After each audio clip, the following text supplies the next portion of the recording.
రైతన్న కన్నీటి కష్టాలు ఎన్నడూ తీరని శోకాలు,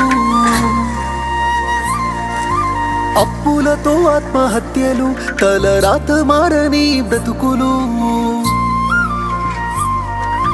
రైతన్న కన్నీటి కష్టాలు ఎన్నడూ తీరని శోకాలు, అప్పులతో ఆత్మహత్యలు, తలరాత మారని బ్రతుకులు.